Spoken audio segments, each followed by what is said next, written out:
महानगर पालिका माध्यमिक शिक्षण विभाग में आप सभी का स्वागत है। आज हम लोग प्रश्न पत्रिका पे चर्चा करने वाले हैं, गणित भाग 1 के।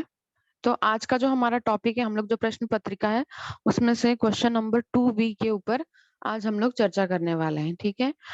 मेरा नाम नेहा सिंह है, मैं प्रभा देवी मनपा माध्यमिक स्कूल से हूँ। तो आज हम लोग आज की चर्चा स्टार्ट करते हैं। तो सबसे पहले हम लोग देख लेते हैं कि क्वेश्चन नंबर 2B किस प्रकार से होता है। तो क्वेश्चन नंबर 2B आप लोगों को इस प्रकार से होगा कि निम्नलिखित में से कोई भी 4 उप प्रश्नों को हल करना होगा। आपको 5 प्रश्न दिए होंगे।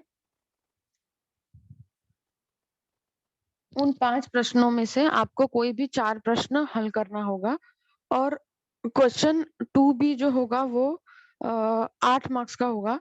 तो आपका एक क्वेश्चन जो होगा वो 2 मार्क्स का होगा। ठीक है।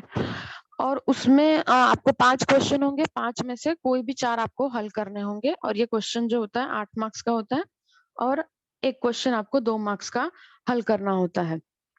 ठीक है। तो इस प्रकार से 5 में से आपको ऑप्शन में 4 हल करने हैं।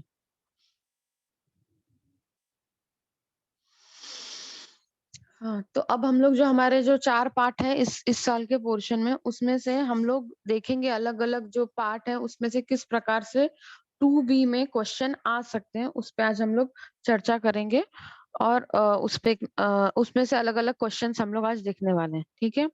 तो पहला हम लोग 2 चरांक वाले रेखीय समीकरण ये पार्ट है, इसमें से स्टार्ट करते हैं। तो इसमें इस प्रकार से बच्चों आप लोगों को क्वेश्चन आ सकता है अगर आप लोगों को निश्चय दिया होगा। जैसे ये निश्चय दिया है 7/3, 5/3, 3/2, 1/2 का मान ज्ञात करो। ये याद रखिए, अगर आपको सिंपल निश्चय का मान ज्ञात करने को आता है तो वो आपको 1 मार्क्स के लिए आएगा। लेकिन आपको निश्चय में अगर संख्याएं बटे में होंगी या फिर संख्याएं अगर नेगेटिव होंगी तो वो आपको 2 मार्क्स के लिए आएगा। ये जो क्वेश्चन है ये मार्च 2020 में मार्च 2020 के पेपर में ये क्वेश्चन आ चुका है। ठीक है। तो हम लोग देखते हैं ये क्वेश्चन हम लोग कैसे सॉल्व करेंगे। जहां तक हम लोग ने पिछले 2 वीडियो में भी मैंने आप लोग को बताया था। हाँ, पिछले 2 वीडियो में भी मैंने आप लोगों को बताया था कैसे सॉल्व करना है। फिर वापस से मैं ये निश्चय बताती हूँ। जहां से निश्चय सॉल्व करते वक्त बच्चे बस गुणा करते वक्त आप लोगों की गलती हो जाती है कि आपको कभी आप लोग ऊपर नीचे गुणा करने लगते हैं, कभी बाजू में गुणा करने लगते हैं, तो इस प्रकार से आपकी गलती हो जाती है। तो निश्चय सॉल्व करते वक्त आपको ये ध्यान रखना है कि आपका सवाल कहाँ से चालू हो रहा है। तो जहां से आपका सवाल चालू हो रहा है वहीं से आपको तिर्यक गुणा करना है। तो इनके बीच में तिर्यक गुणा होगा और बाकी जो दोनों अंक बचे उनके भी बीच में तिर्यक गुणा होगा और बीच में आएगा माइनस। ये आपको निश्चय सॉल्व करते वक्त ये बात का ध्यान रखना है कि निश्चय जब भी आप निश्चय में गुणा करेंगे आपको ये बात का ध्यान रखना है जहां से सवाल स्टार्ट होगा वहीं से गुणा करना होता है। तो 7/3 गुणे 1/2, बीच में हमेशा माइनस रहने वाला। ये याद रखना आपको कि बीच में हमेशा माइनस रहेगा ही। और 5/3 गुणे 3/2। अब ये जो भिन्न है इनका गुणा कैसे होगा? अंश का गुणा अंश में होगा, हर का गुणा हर में होगा। तो ये वाले गुणे में हम लोग देखेंगे 7 का गुणा 1 में होगा तो 7 एकम 7, 3 का गुणा 2 में होगा तो 3 दूनी 6। ठीक है। माइनस वैसे का वैसा उतार लेंगे। फिर यहाँ पर देखेंगे हम लोग 5 5 का गुणा 3 में होगा तो 5 या 15, 3 का गुणा 2 में होगा तो 3 दूनी 6। ठीक है। तो ये गुणा करने के बाद हम लोग को मिलेगा 7/6 माइनस 15/6। यहाँ तक यहाँ तक हम लोग को समझ में आ गया गुणा कैसे करना है। जब भी आपको भिन्न का गुणा करना होगा ये बात याद रखना है, अंश का गुणा अंश में होगा, हर का गुणा हर में होगा। अब ये देखेंगे कि दोनों जो भिन्न है इनके जो हर है वो समान है। इसका पहले वाले भिन्न का भी हर 6 है और दूसरे वाले भिन्न का भी हर 6 है। तो अब हम लोग इसको नॉर्मल घटा सकते हैं। अगर ये भिन्न समान नहीं अगर हर समान नहीं होता तो हम लोग पहले इस हर को समान करते, लेकिन इसमें हर समान है तो इसमें हम लोग जैसे नॉर्मल घटाना करते हैं वैसा कर सकते हैं। तो क्या करेंगे 7 माइनस 15, 7 माइनस 15 करेंगे कितना आ जाएगा 8 और हर में क्या है 6। तो -8/6। अब इसको क्या करेंगे, -8/6 है जो है वो 2 से कटेगा, तो जब ये 2 से कटेगा तो इसको क्या करेंगे, 2 से दोनों को काट देंगे, 2 चौके 8 और 2 क्या 6। तो इस प्रकार से जो हम लोग को निश्चय का मान ज्ञात होगा वो होगा -4/3। ठीक है। अब इसमें ये जैसे ये क्वेश्चन मार्च 2020 में आ चुका है, जब हम लोग ये पहला वाला स्टेप करते हैं तो हम लोग को इसका आधा मार्क्स मिलेगा। ये वाला स्टेप जब आप लोग करेंगे तो आपको इसका आधा मार्क्स मिलेगा। ये वाले स्टेप को आपको आधा मार्क्स है, ये वाले स्टेप को आधा मार्क्स है, और उत्तर लिखने पे आपको आधा मार्क्स है। तो इस प्रकार आपके मार्क्स का डिस्ट्रीब्यूशन होता है। ठीक है, ये याद रखिए, अगर सिंपल निश्चय है तो आपको वो 1 मार्क्स के लिए आता है, अगर भिन्न में है या माइनस में है तो वो निश्चय आपको 2 मार्क्स के लिए आता है।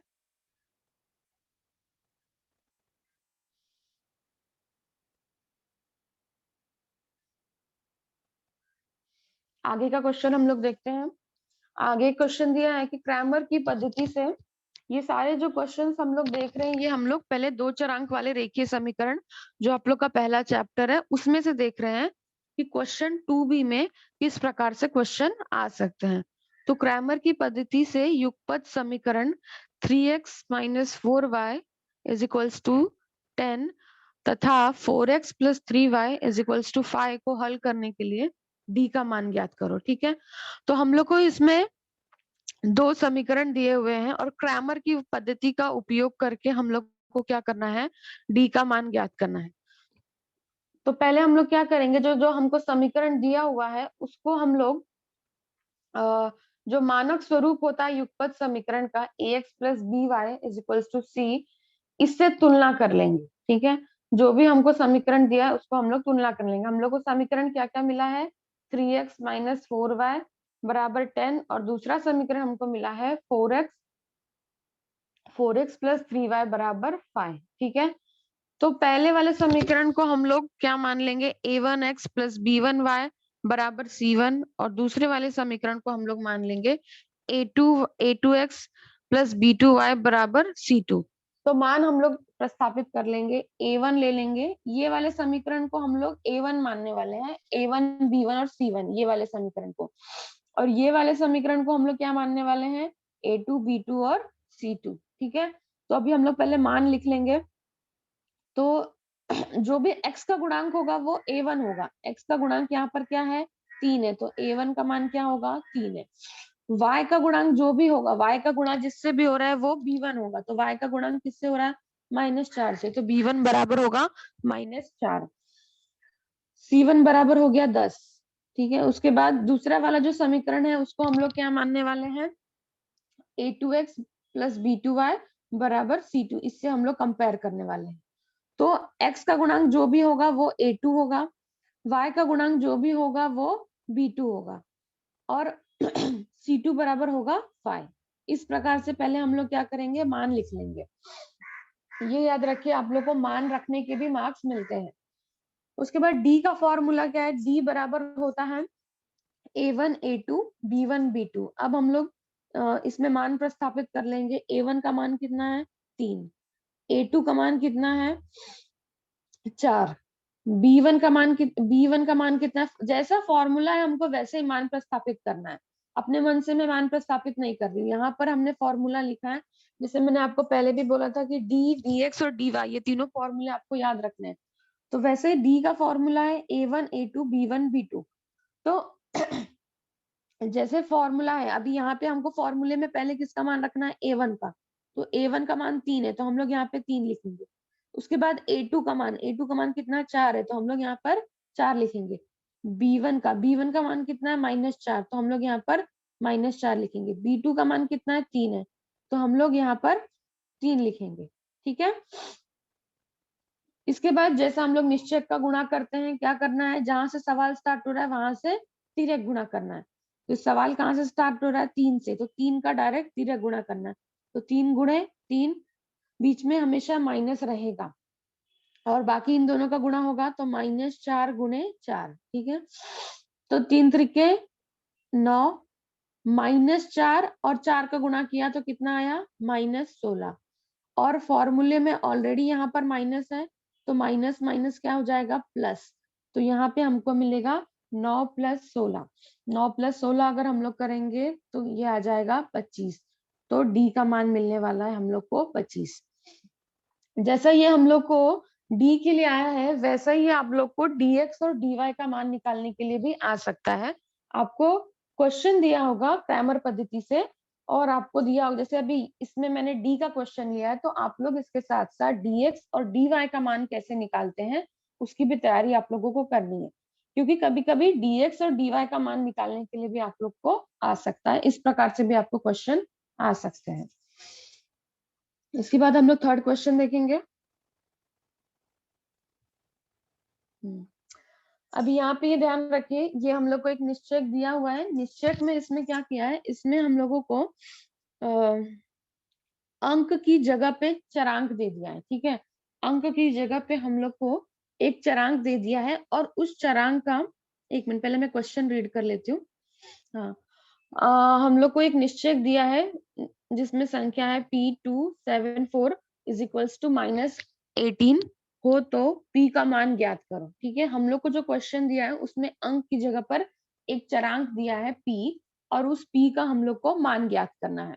जनरली हम लोग को ये क्वेश्चन कैसा होता है, हम लोग को संख्याएं दी होती हैं और निश्चयक का मान ज्ञात करना होता है, लेकिन इस क्वेश्चन में हमको निश्चयक का मान दिया हुआ है। निश्चयक का मान हमको -18 दिया हुआ है कि इस निश्चयक का मान -18 है। हमको ज्ञात क्या करना है, हमको जो ये अंक की जगह पे चरांक दिया हुआ है उस चरांक का मान ज्ञात करना है कि उस चरांक का मान क्या है। ठीक है, तो क्या करेंगे, हम लोग पहले सवाल उतारेंगे। तो जैसे सवाल दिया हम लोग को P274 = -18। अब हम लोग जैसे अपना निश्चयक सॉल्व करते हैं वैसे ही करेंगे। तो P का गुणा -4 में तिर्यक गुणा करेंगे, 7 का गुणा 2 में करेंगे। ठीक है, और बीच में हमेशा हमको क्या लगाना है, माइनस लगाना है। P का गुणा जब 4 में करेंगे तो कितना हो जाएगा, P4 हो जाएगा। गुणा करके हमको क्या मिल जाएगा, P4 होगा। 7 का गुणा 2 में करेंगे कितना हो जाएगा, 14 हो जाएगा। कितना मिला, 14। और ये जो है -18 हम वैसे का वैसा उतार लेंगे। ये क्वेश्चन में आपको ये याद रखना, निश्चयक का मान नहीं याद करना है, निश्चयक का मान आपको ऑलरेडी दिया हुआ है। यहाँ तक आप लोग समझ गए। अब इसके बाद क्या करेंगे, अब हमको किसका मान निकालना है, P का मान निकालना है। तो P को यहीं पे रहने देंगे, -14 का पक्षांतर करेंगे। जब भी हम लोग किसी चीज का माइनस का पक्षांतर या किसी भी चीज का करते हैं पक्षांतर, तो उसका चिन्ह बदलता है। अगर हम लोग माइनस का पक्षांतर करते हैं तो वो धन होता है, धन का पक्षांतर करते हैं तो वो माइनस होता है। तो यहाँ पर जो 14 है वो माइनस है। अब इसका हम लोग पक्षांतर करेंगे, मतलब बराबर के इस तरफ लेके आएंगे। जब हम लोग इसको बराबर के इस तरफ लेके आएंगे तो ये माइनस है, तो इस तरफ आने के बाद ये क्या बन जाएगा, प्लस बन जाएगा। ठीक है, ये क्या है, -18, ऑलरेडी यहाँ पे -18 था, और ये हो गया +14। 18 जो है वो ऋण में है, 14 जो है वो प्लस में है। तो अगर एक संख्या ऋण में है, एक संख्या धन में है, आप लोग सबको पता है कि हम लोग क्या करते हैं, इस वक्त हम लोग घटाते हैं और बड़ी संख्या का चिन्ह लगाते हैं। तो हम लोग क्या करेंगे, इसमें अभी घटाएंगे। तो 18 में से 14 जाएगा, कितना आ जाएगा, 4। और बड़ी संख्या कौन सी है, 18। तो चिन्ह किसका लगेगा, माइनस का लगेगा। जो 18 का चिन्ह होगा तो क्या लगेगा, माइनस चिन्ह लगा। ठीक है, यहाँ तक हमने अपना सवाल कर लिया। इसके बाद भी अभी हमको P का मान नहीं मिला, ये हमने इस तरफ का सॉल्व किया है, अभी P का मान ज्ञात करना बाकी है। तो P के साथ यहाँ पर गुणा में क्या है, P और 4 के बीच में यहाँ पे अगर आप देखेंगे तो कुछ नहीं दिख रहा है हमको, ना धन दिख रहा है ना ऋण दिख रहा है, तो इनके बीच में क्या है, गुणा है। तो जैसा मैंने बताया, अगर आप धन का पक्षांतर करते हैं तो वो ऋण होता है, और ऋण का पक्षांतर करते हैं तो वो धन होता है। वैसे ही आप गुणा का पक्षांतर जब करेंगे तो वो भाग होता है, और भाग का जब पक्षांतर करते हैं तो गुणा होता है। तो यहाँ पर जो 4 है वो क्या है, गुणा में है। तो जब हम लोग अब इसका पक्षांतर करेंगे तो ये क्या हो जाएगा, भाग में हो जाएगा। हाँ, तो ये जब पक्षांतर करेंगे तो ये यहाँ पर नीचे की तरफ आ जाएगा। तो P बराबर -4 ऑलरेडी यहाँ पे था, अब ये यहाँ पे गुणा में था, तो इस तरफ आते ही भाग में हो जाएगा, नीचे की तरफ हो जाएगा। अब क्या करेंगे, 4 के पहाड़े से काट देंगे, 4 एकम 4, और इसमें याद रखिए माइनस लगा हुआ है, इसीलिए उत्तर में भी क्या आने वाला है, माइनस। तो p का मान हम लोग को क्या मिलेगा, -1। तो इस प्रकार से भी आपको सवाल आ सकता है जिसमें आपको निश्चय का मान ऑलरेडी दिया हुआ होगा, निश्चय का मान नहीं ज्ञात करना होगा, किसी एक अंक का एक अंक की जगह पे चरांक दिया होगा, उस चरांक का मान आपको ज्ञात करना होगा। तो इस प्रकार से आपको अगर आपको थोड़ा सा भी जोड़ घटाना गुणा भाग आता है तो आप लोगों को ये जो सवाल है बहुत सिंपल है, ऐसा कोई डिफिकल्टी इसमें है ही नहीं कि आप लोग ना सॉल्व कर पाए। जैसा कि जब भी हम लोग पक्षांतर, इतना बस ध्यान रखना, जब भी हम पक्षांतर करते हैं धन का ऋण होता है, ऋण का धन होता है, गुणा का भाग होता है, भाग का गुणा होता है, बस ये बात ध्यान रखनी है आप लोगों को। तो आप कोई भी सवाल आपका गलत नहीं होगा, आपका हर सवाल सही होगा अगर आपको इतना बेसिक आता है तो।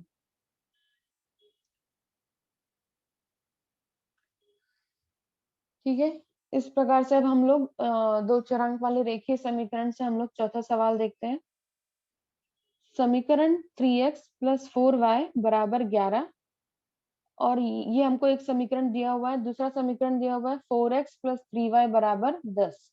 ये दो हमको समीकरण दिए हुए हैं, इसमें हम लोग को x + y का मान ज्ञात करना है। ठीक है, जनरली हम लोग को समीकरण में ऐसा रहता था कि x और y का मान ज्ञात करो, या सिर्फ x या सिर्फ y का मान ज्ञात करो। इसमें हमको x + y का मान ज्ञात करना है, x धन y का मान ज्ञात करना है। ये ध्यान रखना क्वेश्चन में। सबसे पहले जब भी आप सॉल्व करें, आप पहले क्वेश्चन ध्यान से पढ़े कि क्वेश्चन में क्या करना है। ऐसा ना हो कि स्टार्ट क्वेश्चन का सिर्फ स्टार्ट पढ़ के आप सोच ले कि हाँ हाँ ये तो मैंने देखा है, इसमें ऐसे ही करना होता है, तो आप आगे का सवाल खुद ही मत सॉल्व करिए।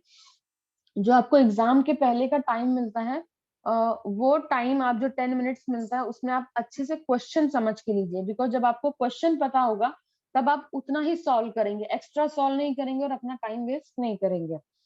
तो ऐसे आपको ये दो समीकरण दिया हुआ है, 3x + 4y = 11, दूसरा समीकरण है 4x + 3y = 10।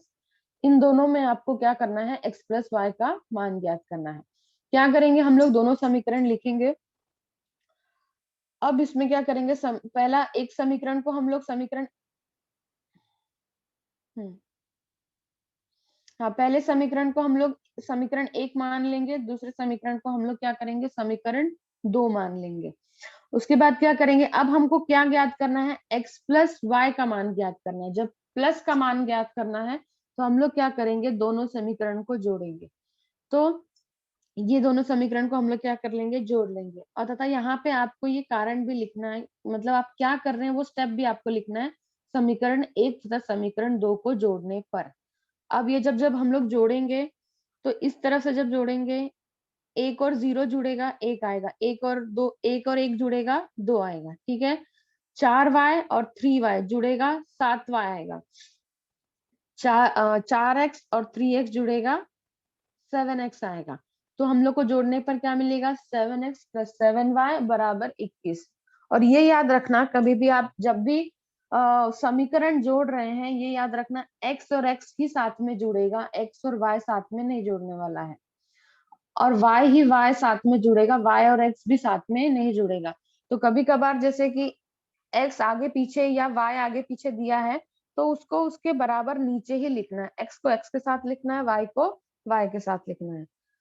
तो जोड़ने पर हमको मिलेगा 7x + 7y = 21।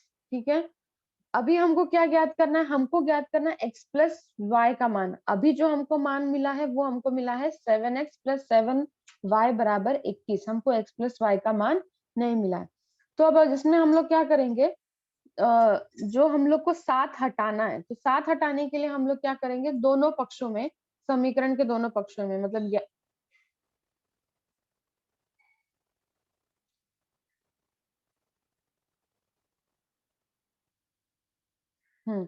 समीकरण के दोनों पक्षों में, मतलब समीकरण के समीकरण के दोनों पक्षों में, मतलब इस पक्ष में और इस पक्ष में, दोनों पक्षों में हम लोग क्या करेंगे, 7 से भाग दे देंगे। ठीक है, अब जब हम लोग 7 से भाग दे देंगे तो 7 7 कट जाएगा, यहाँ पे भी 7 7 कट गया, 7 एकम 7, 7 त्रिक 21। तो x + y = कितना मिलने वाला है, 3। तो यहाँ पर आप लोग को मिलेगा x + y = 3। ठीक है।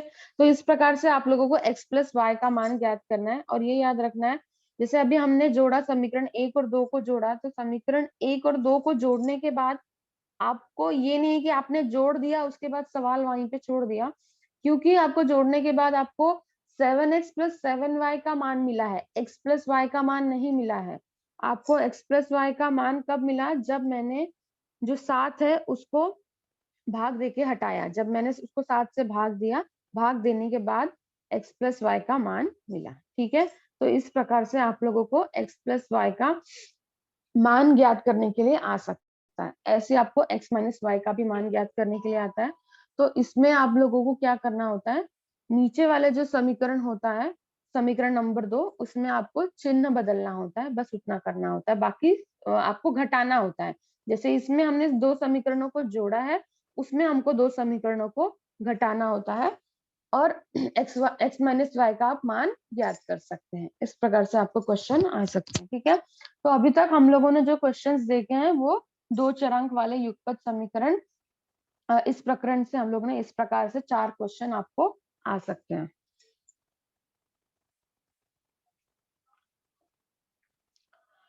ठीक है, अभी हम लोग अपना सेकंड चैप्टर जो है वर्ग समीकरण, हम लोग अब वर्ग समीकरण देखते हैं कि वर्ग समीकरण में किस प्रकार से 2b और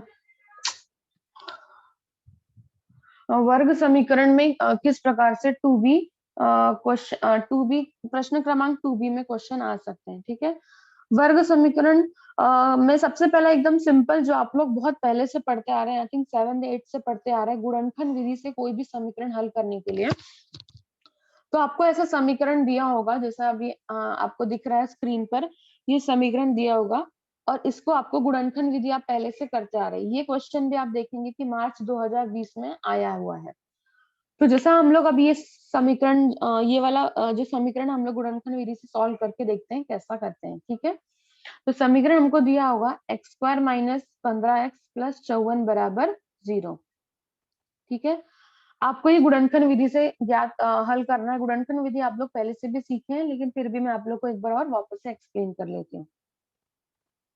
तो सबसे पहले आप लोगों ने समीकरण लिख लिया, इसके बाद हम लोग क्या करेंगे, समीकरण का जो पहला पद होगा और जो समीकरण का तीसरा पद होगा, उनका जो गुणांक होगा उनके बीच में हम लोग गुणा करेंगे। ठीक है, तो समीकरण के पहले पद में गुणांक कुछ नहीं है तो क्या मानेंगे हम लोग, 1। कुछ नहीं दिया तो हम लोग यहाँ पर क्या मानेंगे, 1। और यहाँ पर क्या है, तीसरा पद क्या है, 54। तो 54 गुणे 1 करेंगे तो हमको क्या मिलने वाला है, 54 मिलेगा। अब हम लोग को ये ध्यान रखना है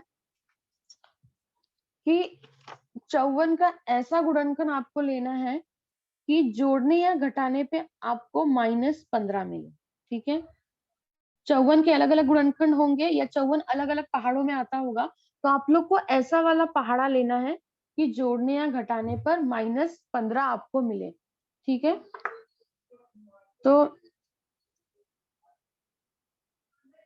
ठीक है, अभी 54 देखिए, जैसे 54 अभी कौन कौन से पहाड़ों में आता है, 54 18 के पहाड़ में आता है, 18 54, 9 के पहाड़े में आता है, 27 के पहाड़े में आता है। ठीक है, अगर हम लोग 27 वाला पहाड़ा लेते हैं तो 27 में अगर हम लोग देखते हैं कि 27 में से 2 जाएगा तो भी हम लोग को -15 मिलेगा क्या,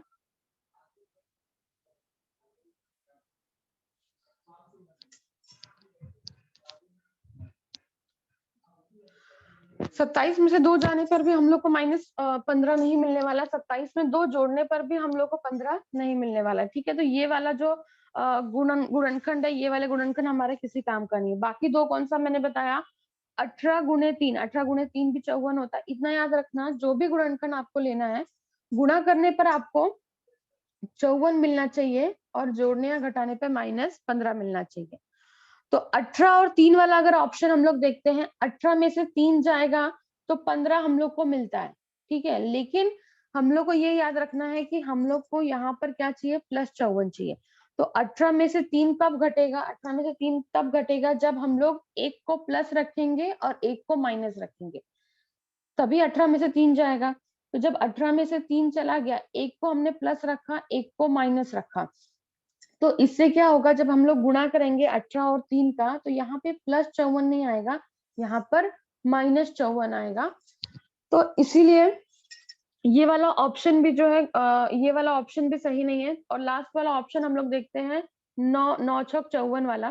तो 9 छक 54 में अगर आप देखेंगे कि 9 और 6 अगर हम लोग लेते हैं, -9 और -6, -9 और -6 का जब आप गुणा करते हैं तो आपको +54 मिलेगा, और -9 और -6 को जब आप जोड़ते हैं तब आपको -15 मिलेगा।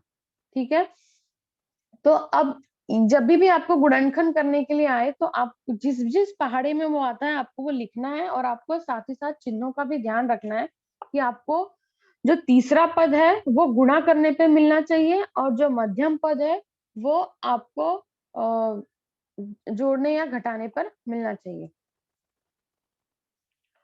ठीक है, यहाँ तक आप लोग समझ गए। अब हम लोग क्या करेंगे,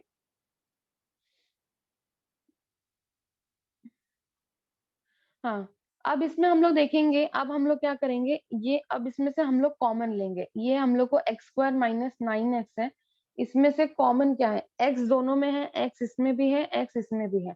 तो x को क्या करेंगे, हम लोग कॉमन ले लेंगे, अंदर क्या बचेगा, x - 9। वैसे इसमें से भी हम लोग कॉमन ले लेंगे। अब इसमें क्या कॉमन है, 6 कॉमन है, तो हम लोग इसमें से -6 कॉमन लेंगे, तो अंदर क्या बचेगा, -6। ठीक है,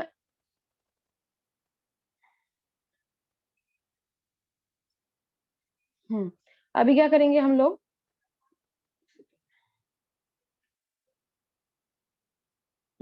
अब x - 9 और x - 6 बराबर 0।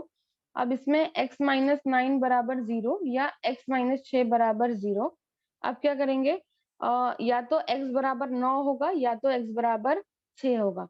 तो इस प्रकार से जो गुणनखंड होगा उसका मान जो होगा वो या तो x बराबर 9 होगा या तो x बराबर 6 होगा। ठीक है, वर्ग समीकरण से अब हम लोग दूसरा क्वेश्चन देखते हैं। वर्ग समीकरण से x² - 4x + 4 बराबर 0 के मूलों का स्वरूप निर्धारित करो। इसमें हमको समीकरण दिया हुआ है, इसमें हम लोग को क्या करना है, हम लोग को b² - 4ac इसका मान निकालना है, और मान निकालने के बाद जो हम लोग को उत्तर मिलेगा उसके ऊपर से हम लोग उसके मूल का स्वरूप निर्धारित करेंगे। ठीक है, तो पहले हम लोग समीकरण लिखेंगे, उसकी तुलना करेंगे a² + bx + c से। फिर a का मान निकालेंगे, जो भी x² का गुणांक होगा वो a होगा, जो x² का गुणांक होगा वो a होगा, x का जो गुणांक होगा वो b होगा, और यहाँ पे c होगा। तो x² का गुणांक क्या है, कुछ नहीं है, तो क्या मानेंगे, 1। तो a बराबर कितना मिलेगा, 1। b का मान यहाँ पे क्या होगा, -4। c का मान क्या होगा, 4। इसके बाद हमको क्या करना है, मूल का स्वरूप निश्चित करना है। तो मूल का स्वरूप निश्चित करने के लिए हम लोग क्या करेंगे, b² - 4ac का मान लिखेंगे। b² - 4ac का मान निकालेंगे। तो b² - 4ac में b का मान प्रस्थापित करेंगे। b का मान क्या है, -4। 4 लिखेंगे, a का मान क्या है, 1। c का मान क्या है, 4। ठीक है, तो b² का जब स्क्वायर करेंगे तो -4 का स्क्वायर करेंगे। ये आप लोगों ने हमेशा सीखा है कि प्लस का स्क्वायर करे चाहे माइनस का स्क्वायर करे, उत्तर हमेशा पॉजिटिव ही रहता है, नेगेटिव नहीं आता। तो -4 का भी स्क्वायर करने पर उत्तर कितना आने वाला है, 16 आने वाला है। तो 4 चौके यहाँ पे, अब इसके बाद इनका गुणा करेंगे, 4 चौके 16, 16 गुणे 1 16, 16 में से 16 गया, कितना आएगा उत्तर, 0। ठीक है, तो विवेचक का मान क्या होने वाला है, 0। विवेचक का मान होगा 0। तो जब विवेचक का मान 0 होगा तो मूल का स्वरूप क्या होगा, वर्ग समीकरण के दोनों मूल वास्तविक तथा समान होंगे। ये याद रखना है कि अगर ये जो 16 है, 0 मिला है हम लोग को विवेचक का मान, इसकी जगह हमको अगर धनात्मक संख्या मिलती तो हम लोग मूल का स्वरूप क्या लिखते, तब हम लोग मूल का स्वरूप क्या लिखते हैं, वास्तविक तथा असमान। अगर हमको इसकी जगह ऋणात्मक संख्या मिलती, जैसे हमको 0 मिला है, तब हम लोग मूल का स्वरूप लिखते अवास्तविक। ठीक है, तो जब भी आपको मूल का स्वरूप निर्धारित करने के लिए आएगा तो आप ये समझिए कि आपको b² - 4ac का मान ज्ञात करना है, और मान ज्ञात करने पे जो आपको उत्तर मिलेगा उसके हिसाब से आप मूल का स्वरूप निर्धारित करेंगे। अगर जैसे यहाँ पे 0 मिला है तो मूल का स्वरूप वास्तविक तथा समान होगा। अगर अगर हमको यहाँ पर धनात्मक उत्तर मिलता तो मूल का स्वरूप वास्तविक और असमान होता। अगर हमको यहाँ पर ऋणात्मक उत्तर मिलता तो मूल का स्वरूप अवास्तविक होता।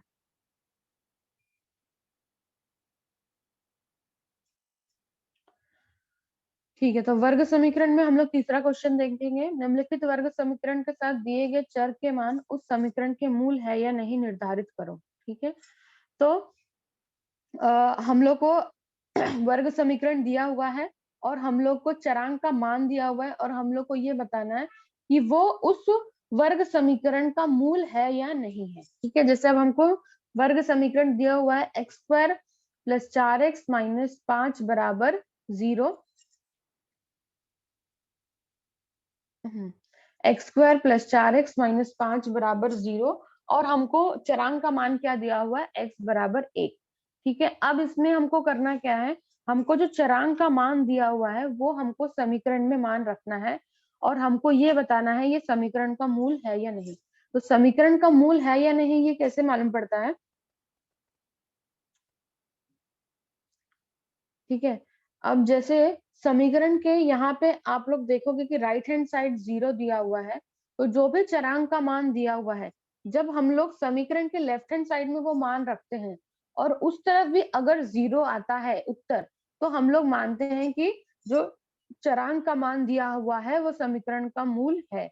अगर 0 नहीं आता है तो हम लोग मानते हैं कि जो भी चरांक का मान है वो समीकरण का मूल नहीं है। तो इस प्रकार से हम लोग चेक करते हैं। तो अभी हम लोग को इस समीकरण में चरांक का मान दिया हुआ है x बराबर 1। तो क्या करेंगे, हम लोग समीकरण लिखेंगे और जहां पर भी x है वहां पे अब हम लोग x बराबर 1 लिखेंगे, x बराबर 1 मान प्रस्थापित करेंगे। ठीक है, लेकिन समीकरण के लेफ्ट हैंड साइड में, जो समीकरण का लेफ्ट हैंड साइड है इसमें। ठीक है, तो सवाल ऐसे स्टार्ट करेंगे, LHS लेफ्ट हैंड साइड समीकरण उतारेंगे आप लोग x square plus 4x minus 5। अब यहाँ पर x जो भी चरांक का मान दिया हुआ है, जैसे अभी हमको क्वेश्चन में दिया हुआ है x बराबर 1, तो अब जहां जहां x है हम लोग वहां पर क्या लिखेंगे, 1 लिखेंगे। ठीक है, तो अब यहाँ पे पहला जो दिया हुआ है हम लोग को एक्स स्क्वायर, वहां पर हम लोग क्या करेंगे, 1 लिखेंगे, धन आगे क्या दिया हुआ है 4x, तो अब x की जगह पर हम लोग क्या लिखेंगे, 1 लिखेंगे। बाकी समीकरण वैसे का वैसा ही उतारना है, आपको समीकरण में कोई चेंजेस नहीं करना है, बस आपको जहां पर भी चरांक का जो मान दिया हुआ है वो मान प्रस्थापित करना है। तो यहाँ पे चरांक का मान हमको 1 दिया हुआ है, तो यहाँ पे हम लोग चरांक का मान क्या करेंगे, 1 लिखेंगे। ठीक है, 1 का स्क्वायर करेंगे तो 1 मिलेगा, 4 4 का गुणा 1 में करेंगे तो 4 मिलेगा, माइनस 5 को उसी प्रकार से उतार लेंगे। ठीक है, अब ये वाला हम सॉल्व करेंगे, 4 और 1 जोड़ दिया, कितना आया 5, और ये माइनस 5 ऑलरेडी यहाँ पे था, 5 में से 5 चला गया तो कितना आया उत्तर 0। तो जैसा राइट हैंड साइड में 0 था वैसे ही हम लोग को लेफ्ट हैंड साइड में भी 0 मिल गया। तो LHS is equals to RHS। ठीक है, जैसा राइट हैंड साइड 0 था और लेफ्ट हैंड साइड भी क्या, जब हम लोग ने मान प्रस्थापित किया तो वो भी क्या मिला, 0 मिला। तो left hand side is equals to RHS। तो x बराबर 1 इस मान से दिए गए समीकरण की संतुष्टि होती है, मतलब x बराबर 1 जो है वो इस समीकरण का मूल है। इस प्रकार से हम लोग सिद्ध कर सकते हैं। अगर यहाँ पे 0 नहीं आता, 0 की जगह कोई और संख्या आती मान रखने पर, तो हम लोग ये मानते कि x बराबर 1 जो है वो दिए गए समीकरण का मूल नहीं है। ठीक है, तो इस प्रकार से आपको समीकरण दिया होगा, समीकरण के मूल का मान दिया होगा और आपको ये बताना होगा कि दिए गए समीकरण का मूल है या नहीं है। तो आपको इसमें कुछ करना नहीं है, सिर्फ मान प्रस्थापित करना है। बाकी तो अगर आपको जोड़ घटाना और गुणा भाग आता है तो आपको ये सवाल वगैरह बहुत इजी है, कुछ खास इसमें आप लोग को डिफिकल्ट नहीं होगा। ठीक है, इसके आगे का हम लोग देखते हैं।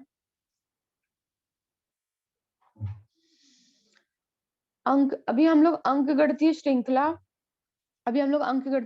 के क्वेश्चन देखेंगे। निम्नलिखित ही ठीक है, अभी हम लोग पहला क्वेश्चन देखते हैं कि अंकगणितीय श्रृंखला में कैसा क्वेश्चन आएगा। तो निम्नलिखित अनुक्रमाणिका अंकगणितीय श्रृंखला है या नहीं। ठीक है, सबसे पहला क्वेश्चन आपको ये दिया हुआ है कि निम्नलिखित अनुक्रमाणिका अंकगणितीय श्रृंखला है या नहीं, निर्धारित करो, यदि हो तो उस श्रृंखला का 20वां पद ज्ञात करो। ठीक है, हम लोग को एक श्रृंखला दी है उसमें हमको ये बताना है कि दी गई श्रृंखला अंकगणितीय श्रृंखला है या नहीं है। अगर है तो उसके बाद हमको उसका 20वां पद ज्ञात करना है। तो समीकरण में हमको दो, ये जो क्वेश्चन है इसमें हमको दो पार्ट करना है। पहले हमको ये बताना है कि दिया गया श्रृंखला अंकगणितीय श्रृंखला है या नहीं है, और उसके बाद हमको ये बता, और उसके बाद हमको उसका 20वां पद ज्ञात करना है। तो हमको जो श्रृंखला दी है वो क्या दी है, -12, -5, 2, 9, 16, 23, 30, ठीक है, एंड सो ऑन।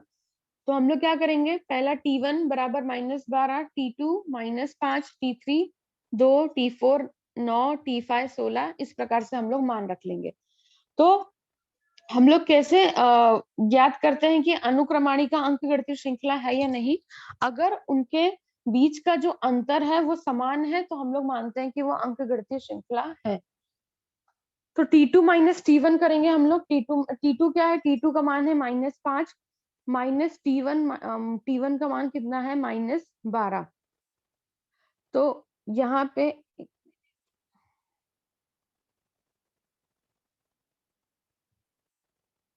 हाँ, यहाँ पे देखिए माइनस माइनस क्या हो जाएगा, प्लस हो जाएगा, और ये -5 है और ये +12 है। -5 और +12 आपको मालूम है, एक ऋण है एक धन है तो घटेगा और बड़ी संख्या का चिन्ह लगेगा। तो 12 में से 5 जाने पे 7 आएगा और बड़ी संख्या का चिन्ह लगेगा। उसके बाद दूसरा हम लोग देखेंगे, दूसरे दूसरे पदों के बीच का अंतर ज्ञात करेंगे। T3 और T2 के बीच में भी ज्ञात करेंगे। T3 का मान क्या है, 2। T3 2 -5 करेंगे, ये भी घटने के बाद हमको उत्तर मिलने वाला है 7। ये भी घटाने के बाद उत्तर हमको 7, ये भी घटाने के बाद हमको उत्तर 7 मिला। तीसरा पद भी हम लोग दो ही अंतर ज्ञात कर लेंगे तो भी हम लोग बता सकते हैं कि दी गई अनुक्रमाणिका अंकगणितीय है कि नहीं, लेकिन फिर भी आप 3 तक भी ज्ञात करेंगे तो कोई प्रॉब्लम नहीं है। तो वैसे हम लोग T4 और T3 के बीच का भी अंतर ज्ञात करेंगे तो भी हमको 7 मिलेगा। तो हमने ये देखा कि जो हमको श्रृंखला दी है उनके बीच का जो अंतर है, सामान्य अंतर है, वो 7 है। इसीलिए दी गई अनुक्रमाणिका जो है अंकगणितीय श्रृंखला है।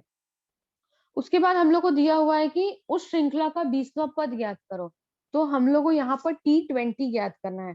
तो सबसे पहले आप लोग Tn का फॉर्मूला लिखेंगे।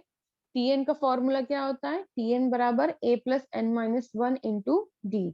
अब यहाँ पे हमको क्या ज्ञात करना है, T20 ज्ञात करना है। तो T20 ज्ञात करने के लिए a का मान क्या है, पहला पद क्या है 12, तो हमने a का मान लिख दिया 12। n मतलब हम लोग जो पद ज्ञात करने वाले हैं उसका मान क्या है, तो n कौन सा है, 20वां पद ज्ञात करना है। तो n बराबर कितना आएगा, 20।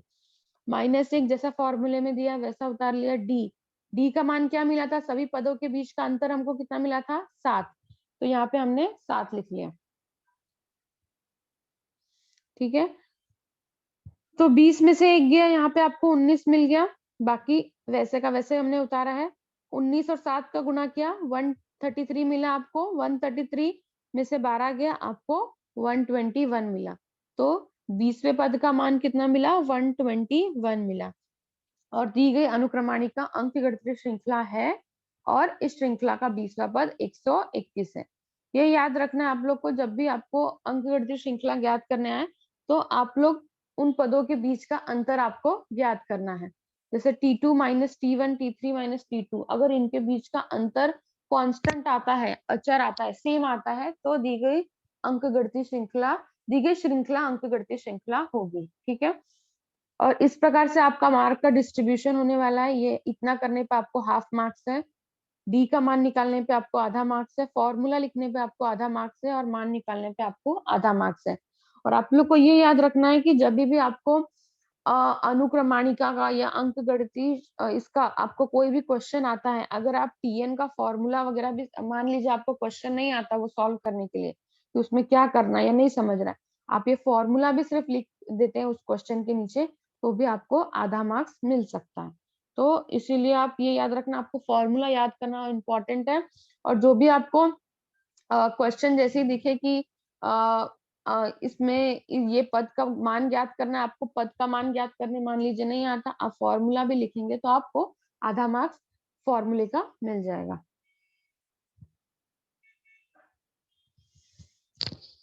ठीक है।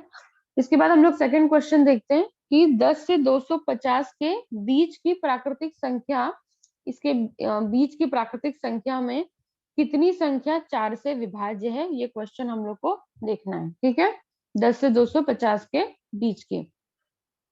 तो 10 से 250 के बीच की प्राकृतिक संख्या में से ऐसी संख्याएं हम लोग को लिखनी है जिसमें 4 से भाग जाता हो। तो 10 में अगर हम लोग देखेंगे भाग जाता इन द सेंस पूरा पूरा भाग जाता हो, तो 10 में अगर हम लोग देखेंगे 4 से 10 में 4 से भाग जाएगा क्या? नहीं जाएगा। 11 में भाग जाएगा क्या 4 से? नहीं जाएगा। 12 में जाएगा। तो पहली संख्या कौन सी होगी? 10 से 250 के बीच में पहली संख्या होगी 12, जिसमें 4 से पूरा पूरा भाग जाएगा। उसके बाद वैसे हम लोग देखेंगे 13 में 4 से भाग जाएगा? नहीं जाएगा। 14 में 4 से पूरा पूरा भाग जाएगा? नहीं जाएगा। 15 में भी नहीं जाएगा। 16 में जाएगा। ठीक है, तो इस प्रकार से आप लोगों को संख्या लिखनी है कि ऐसे 10 और 250 के बीच की ऐसी आपको संख्या लिखनी है जिसमें 10 से 4 से पूरा पूरा भाग जाए। 16 के बाद अगर हम लोग देखेंगे 17 में 4 से पूरा पूरा भाग जाएगा? नहीं जाएगा। 18 में पूरा पूरा भाग जाएगा? नहीं जाएगा। 19 में नहीं जाएगा, लेकिन 20 में जाएगा। ठीक है, ये हो गया हम लोग के शुरुआत। इस श्रृंखला के जो शुरुआत के जो पद होंगे वो इस प्रकार से होंगे। अगर हम लोग को श्रृंखला का लास्ट वाला पद ज्ञात करना है कि श्रृंखला ये खत्म कहाँ पे होने वाली है, तो श्रृंखला कहाँ से है? 10 से 250 के बीच के ज्ञात करनी है। तो 250 के बीच में अगर हम लोग 249 को 4 से भाग देंगे तो 4 से पूरा पूरा भाग जाएगा? नहीं जाएगा। लेकिन 248 को भाग देंगे 4 से तो 4 से क्या होगा? पूरा पूरा भाग जाएगा। तो इस श्रृंखला का अंतिम पद क्या होगा? 248 होगा और इसका शुरुआती पद क्या होगा? 12 होगा। तो इस प्रकार से हम लोग मान रखेंगे a बराबर 12, d बराबर 4 होगा। आप ये जो भी पद देखेंगे इनके बीच का अंतर 4 होगा, तो इसलिए d बराबर क्या होने वाला है? 4 होगा। tn बराबर 248 होगा। फॉर्मूला मैंने आपको बताया था, tn का फॉर्मूला tn बराबर a plus n minus 1 into D, ये आपको लिखना है। tn का मान कितना है? 248 लिखेंगे आप, बराबर a बराबर 12 लिखेंगे। n का मान हमको क्या ज्ञात करना है? n का मान हमको नहीं दिया, वो हमको ज्ञात करना है। d बराबर कितना मिला हमको? 4। तो इस प्रकार से हम लोग लिखेंगे। बाकी समीकरण वैसे का वैसे ही उतारेंगे। ठीक है, 4 का गुणा करेंगे, 4 का गुणा n में करेंगे 4n, 4 का गुणा 1 में करेंगे 4। ठीक है, उसके बाद क्या करेंगे हम लोग? उसके बाद 12 और ये 4 है, 12 में से 4 जाएगा, कितना आएगा? 8। ठीक है, बड़ी संख्या 12 है इसलिए धन का चिन्ह लगा हुआ है। अब इस 8 का हम लोग क्या करेंगे? पक्षांतर करेंगे। 8 का पक्षांतर करके इस तरफ लेके आएंगे। जब इस तरफ लेके आएंगे तो वो क्या हो जाएगा? माइनस हो जाएगा। तो 248 माइनस 8, तो 248 में से 8 जाएगा तो हमको कितना मिलेगा? 240। ठीक है, और यहाँ पर क्या बचा है? 4n बचा है, तो 240 बराबर 4n। ठीक है, तो n बराबर होगा, अब हमको n का मान ज्ञात करना है। तो मैंने यहाँ पर भी आप ध्यान देंगे कि n और 4 के बीच में कुछ नहीं है, तो इसका मतलब उनके बीच में क्या है? गुणा है। तो अब 4 का जब पक्षांतर करेंगे तो वो क्या हो जाएगा? भाग में हो जाएगा। तो n बराबर 240 बटे 4, तो 240 को 4 से भाग देने पर n बराबर आएगा 60। तो क्वेश्चन जो था कि 10 से 250 के बीच में 10 से 250 के बीच की प्राकृतिक संख्याएं जिनमें 4 से जो 4 से विभाज्य है, तो कितनी संख्या होंगी? 60 संख्याएं ऐसी होंगी जो 4 से विभाज्य होंगी। ठीक है, अंक गणित श्रृंखला में अब हम लोग थर्ड क्वेश्चन देखेंगे। थर्ड क्वेश्चन हमको दिया है, अंक गणित श्रृंखला 9 4 माइनस 1 माइनस 6 के लिए 27वां पद ज्ञात करो। तो 9 4 माइनस 1, ये हम लोग श्रृंखला लिख लेंगे। पहला पद हमारा दिख रहा है कि पहला पद क्या है? जहां से भी श्रृंखला स्टार्ट होती है वो हमारा पहला पद होता है। तो t1 बराबर कितना होगा? 9 होगा। अब इनके बीच का सामान्य अंतर हम लोग ज्ञात करेंगे। इनके बीच का सामान्य अंतर होगा t2 माइनस t1 करेंगे, कितना मिलेगा? -5। अब इसमें हमको ज्ञात क्या करना है? 27वां पद ज्ञात करना है। तो t27 बराबर होगा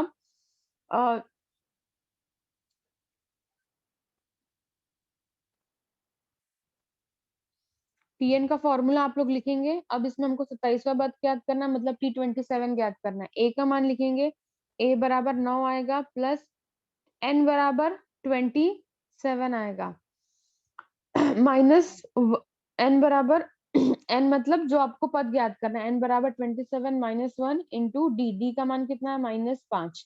ठीक है, 27 में से एक गया 26 -5। तो अब क्या करेंगे? 26 इंटू 5, 26 धनात्मक है, -5 ऋणात्मक है। 26 गुणे 5 -130। तो -130 में से 9 गया -121। तो 27वां पद क्या होगा? -121 होगा। इस प्रकार से आप लोग कोई भी पद आपको, जैसे 27वां पद दिया है, इसमें से कोई भी पद याद करने आ सकता है। और ये याद रखना, कभी भी अगर सवाल नहीं आ रहा है या कुछ नहीं समझ रहा है, अगर आप फॉर्मूला भी लिखेंगे तो आपको उसका मार्क्स मिलेगा। अभी हम लोग संभाव्यता का क्वेश्चन देखेंगे, प्रायिकता। तो अभी क्वेश्चन देखते हैं हम लोग कि अंकों की पुनरावृत्ति न करते हुए 2, 3, 5, 7, 9 इन अंकों से 2 अंकों वाली संख्या बनाई गई है। बनने वाली संख्या विषम संख्या हो, इस घटना की संभाव्यता या प्रायिकता ज्ञात करें। ये क्वेश्चन भी मार्च 2020 में आया हुआ है। ठीक है, तो इसमें याद रखना है कि हमको जो संख्या दी हुई, हमको जो अंक दिए हुए 2, 3, 5, 7, 9, इसमें हमको अंकों की पुनरावृत्ति नहीं करनी है। मतलब एक अंक 2 बार लिखकर कोई संख्या नहीं बनानी है। जैसे कि अभी 2 है, तो 2 और 3 को साथ में लिखने पर 23 बनेगा। 2 और 5 को साथ में लिखने पे 25 बनेगा। 2 और 7 को साथ में लिखने पे 27 बनेगा। 2 और 9 को साथ में लिखने पर 29 बनेगा। लेकिन मुझे 22 नहीं लिखना है। ठीक है, अंकों की पुनरावृत्ति नहीं करनी है, मतलब एक अंक डबल बार लिखकर कोई संख्या नहीं बनानी है। तो इसी प्रकार 2 के साथ जैसे मैंने संख्या बनाई, इसी प्रकार आपको 3 के साथ भी बनानी है। 3 को 2 के साथ लिखना है तो 32, 3 और 5 35, 3 और 7 37, 3 और 9 39। तो इस प्रकार से आप लोगों को क्या करनी है? ये संख्या लिखनी है। ठीक है, उसके बाद सैंपल स्पेस बराबर होगा 20। अब इसमें हमको घटना क्या दी है? हमको घटना दी है कि हमको ये ज्ञात करना है कि विषम संख्या कितनी होगी, ये हम लोग को इसकी प्रायिकता ज्ञात करनी है। तो विषम हम लोग ने मान लिया कि माना घटना ए विषम संख्या की घटना है। तो अब ये जो है, जो संख्या जो हमको सैंपल स्पेस मिला है, इसमें से हम लोग जो जो विषम संख्या है उनको उतार लेंगे। अभी विषम संख्या क्या होती है? जिनमें 2 से भाग न लगे वो होंगी विषम संख्या। तो वो सारी संख्या आप लोगों को उतार लेनी है। और ये इसमें 16 ऐसी संख्याएं हैं जो विषम संख्या है। तो नंबर ऑफ ए बराबर हो गया 16।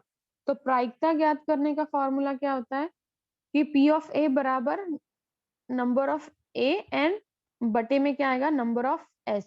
नंबर ऑफ ए कितना है? नंबर ऑफ ए है 16 और नंबर ऑफ एस कितना है? 20। तो यहाँ पे हम लोग करेंगे 16/20। इसको क्या करेंगे? हम लोग काट देंगे, 4 के पहाड़े से चला जाएगा। 4 चौके 16, 4 पचे 20। तो संभाव्यता बराबर होगा 4/5। ठीक है, ये आप लोग को ऐसे इस प्रकार से क्वेश्चन आ सकते हैं। इस प्रकार से भी आपको आ सकता है कि 2 सिक्का एक साथ उछाला गया हो तो एक चित मिलने की संभाव्यता ज्ञात करो। ठीक है, तो इसका नमूना अवकाश हम लोग किस प्रकार से लिखेंगे? 2 सिक्के एक साथ उछाले गए, तो इसका नमूना अवकाश इस प्रकार से आएगा। जैसे 2 सिक्के एक साथ उछाले गए, तो दोनों सिक्कों पे ऐसा हो सकता है कि दोनों सिक्कों पे एक साथ एच एच आ जाए, एक पे एच एक पे टी आ जाए, एक पे टी एक पे एच आ जाए, या दोनों पे टी आए। तो इस प्रकार से ये नमूना अवकाश हो सकता है। तो नमूना अवकाश बराबर होगा 4। ठीक है, अब हमको क्या दिया है क्वेश्चन में कि एक चित मिलने की संभावना, एक चित मिलने की संभावना है। तो एक चित किसमें किसमें है? एच टी और टी एच में, इन दोनों में एक चित है। तो इस घटना के लिए हम लोग लेंगे एच टी और कॉमा टी एच। तो सैंपल्स नंबर ऑफ ए बराबर कितना होगा? 2। प्रायिकता ज्ञात करनी है। प्रायिकता का फॉर्मूला क्या होता है? नंबर ऑफ ए बटे नंबर ऑफ एस। तो नंबर ऑफ ए बराबर कितना है? 2 दिया है। नंबर ऑफ एस कितना है? 4 है। तो 2/4। इसको क्या करेंगे? 2 के पहाड़े से काटेंगे। 2 एक कम 2, 2 दूनी 4। तो हम लोग को पी ऑफ ए कितना मिलेगा? 1/2 मिलेगा। ठीक है, एक और इस प्रकार से क्वेश्चन आ सकता है। एक सिक्का तथा एक पासा उछाला गया तो नमूना अवकाश में घटकों की संख्या लिखना है। इसमें हमको प्रायिकता ज्ञात नहीं करनी है, इसमें हम लोग को सिर्फ नमूना अवकाश के घटकों की संख्या लिखनी है। अब एक सिक्का और एक पासा अगर साथ में उछाला जाता है तो कैसे आ सकता है? जब भी हम लोग पासा फेंकते हैं तो हमको मालूम है पासा में कितनी संख्याएं होती है, 1 से लेके 6 तक होती है, और सिक्का में क्या होता है, हेड और टेल 2 ही होता है। तो इस प्रकार से हम लोग क्या कर सकते हैं, पासे के साथ हम लोग पासे की जो संख्याएं हैं वो लिख देंगे, 1 2 3 4 5 6, और उनके साथ हम लोग हेड लिख देंगे। वैसे ही हम लोग क्या करेंगे, पासे की संख्याएं वापस से लिख सकते हैं और उनके साथ टेल लिख सकते हैं, क्योंकि हमको पता है सिक्के में सिर्फ हेड और टेल आएगा, और पासे में क्या आएगा, 1 से लेके 6 तक की संख्याएं आएंगी। तो जब इसको हम लोग काउंट करेंगे सैंपल स्पेस को, तो नंबर ऑफ सैंपल स्पेस आने वाला है 12। तो इस क्वेश्चन में हमको सिर्फ सैंपल स्पेस ही करना है, जितना आपको क्वेश्चन दिया है वो उतना ही करिए, उसका एक्स्ट्रा मत करिए, क्योंकि एक्स्ट्रा करने का आपको कोई मार्क्स नहीं मिलने वाला है। ठीक है, तो इस प्रकार से आज हम लोगों ने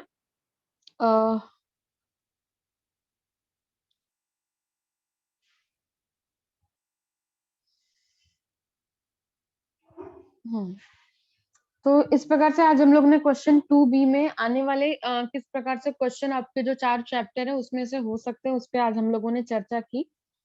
और उसमें मैंने जैसे आपको बताया कि आपको 5 क्वेश्चन दिए होंगे, 5 में से आपको कोई भी 4 क्वेश्चन करने होंगे, और हर क्वेश्चन 2 मार्क्स का होगा, ये बात आपको ध्यान रखना है। और इसमें स्टेप्स पे आपको मार्क्स मिलने वाले हैं, तो जैसा आप स्टेप्स करेंगे आपको मार्क्स मिलेगा। अगर मान लीजिए आपको सवाल नहीं आता है, अगर आपको फॉर्मूला उसका पता है, आप फॉर्मूला भी लिखेंगे तो आपको उसका भी मार्क्स मिलेगा। अभी किसी को कुछ डाउट है या कुछ पूछना है तो वो पूछ सकता है। हेलो, किसी को कोई प्रश्न पूछना है तो पूछ सकते हो।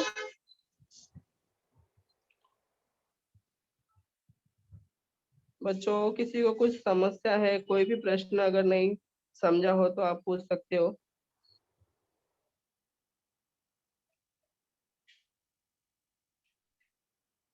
हैंड रेज कीजिए, आपका माइक ऑन कर दिया जाएगा।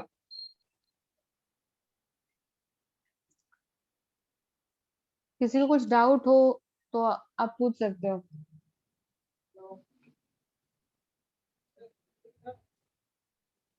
नजमा, माइक ऑन कीजिए। नजमा, मिस ये पीडीएफ आप भेज दो ग्रुप में। ओके ठीक है, चलेगा बेटा, ठीक है।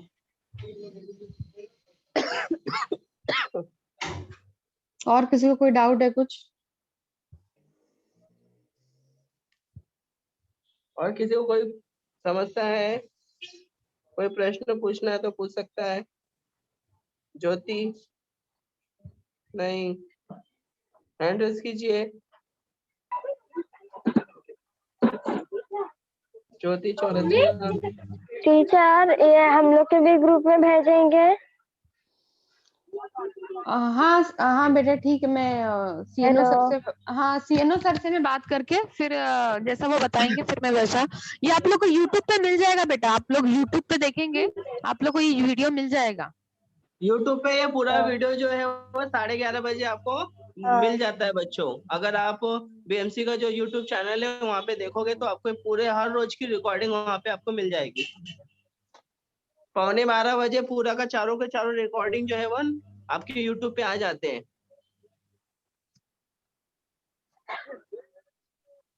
टीचर ठीक तीसरे है, का बताओ ना, मैं थोड़ा सा कंफ्यूज हुई। कौन सा बेटा?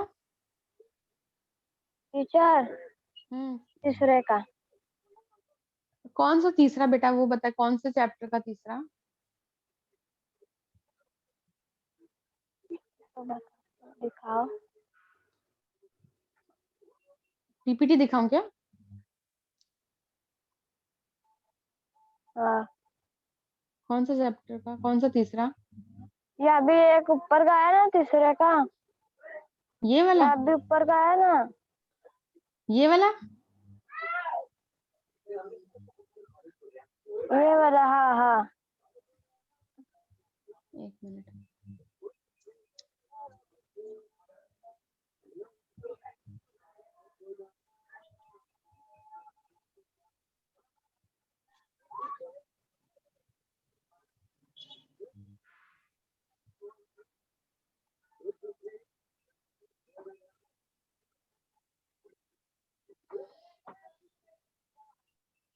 ये वाला तीसरा आप बोल रहे हो क्या?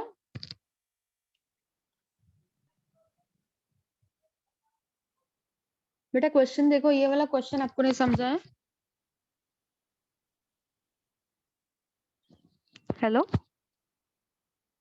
हेलो हेलो, कहाँ गए?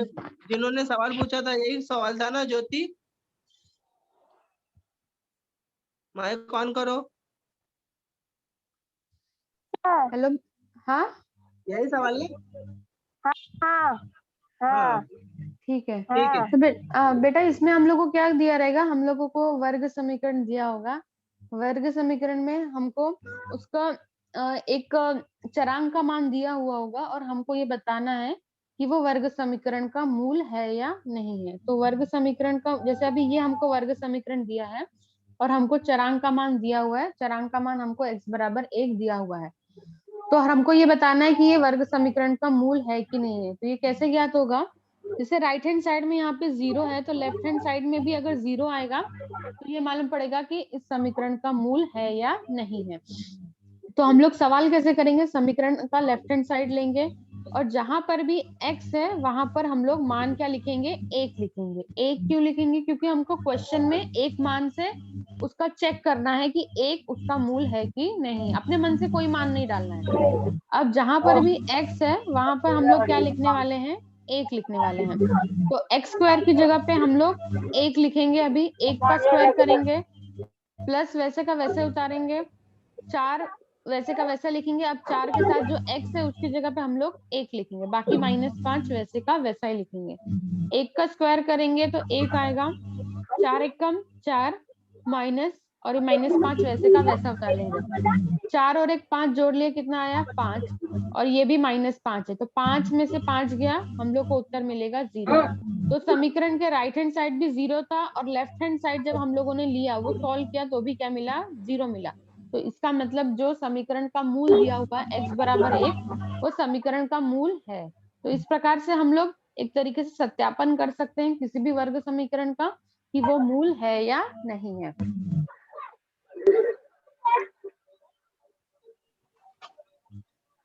किसी समझा अभी? ठीक है बेटा। और किसी को कुछ पूछना है? अनुभव, माइक ऑन कीजिए। हाँ टीचर, जो संभाव्यता प्रायिकता आप बोले थे, तो हाँ एक चित मिलने की संभावना, तो उसमें वो 2 चित नहीं आएगा? जैसे आप पीपीटी खोलिए एक मिनट, प्रायिकता का। एक मिनट।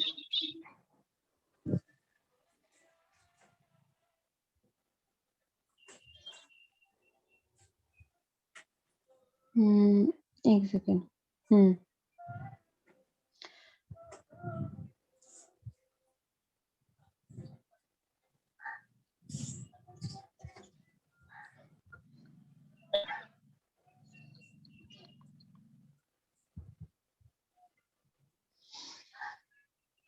एक सेकंड रुको।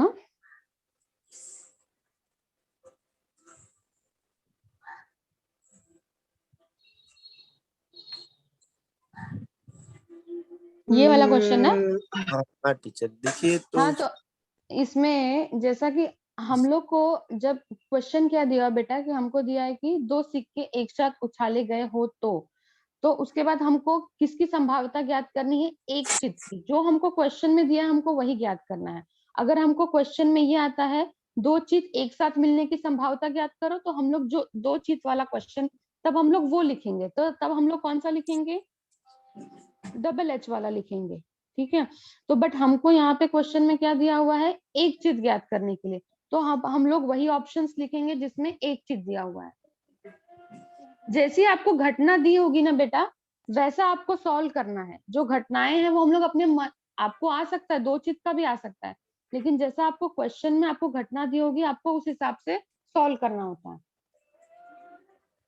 Okay, thank you ma'am. और अनुभव शर्मा, जैसे कि इसमें इस क्वेश्चन में लिखा है एक चित, अगर क्वेश्चन में लिखा रहेगा कम से कम एक चित, तब आपका डबल एच भी आ सकता है।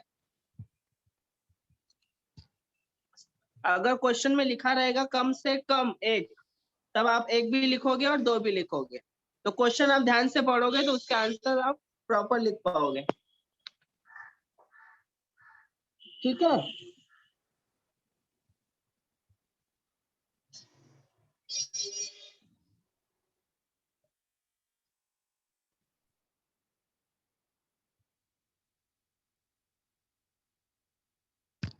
हेलो,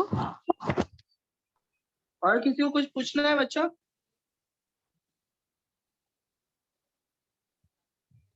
अश्विनी पूछिए, माइक हेलो। ऑन करो अश्विनी। Hello hello. हाँ बोलो। सर, ये जो यूट्यूब चैनल है उसका नाम क्या है? बीएमसी के चैनल का। बीएमसी के चैनल का नाम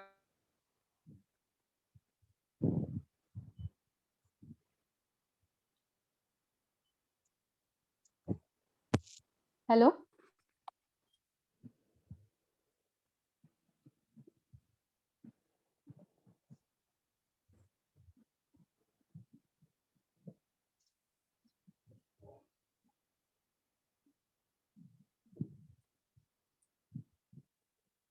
हेलो।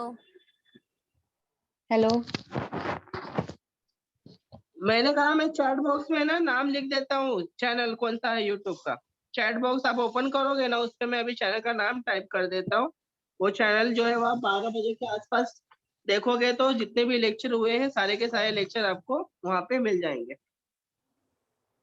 ठीक है।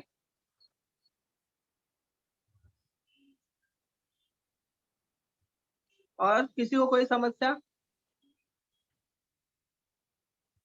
और पूछना है किसी को? हाँ सर, तो ये शर्मा। जो 21 आता है मैथ्स का, तो हाँ जो दिए हैं कि दो सिक्के एक साथ उछाले गए, तो माना एक घटना कम से कम एक पट मिलने की संभावना दिया गया है जो 21 में, तो उसमें तो डबल टेल दे दिए, मतलब टीटी। तो कम से कम एक दिया ना बेटा क्वेश्चन में, कम से कम में डबल टी आएगा ही ना। अच्छा, कम से कम आए। हाँ हाँ, कम से कम एक जो रहेगा क्वेश्चन तो उसमें आएगा डबल टी। ओके।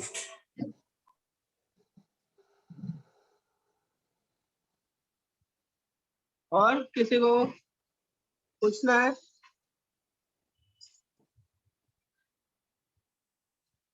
ठीक है। और किसी को पूछना है तो पूछ सकता है, अदरवाइज फिर हम लोग नेक्स्ट लेक्चर कनेक्ट करते हैं।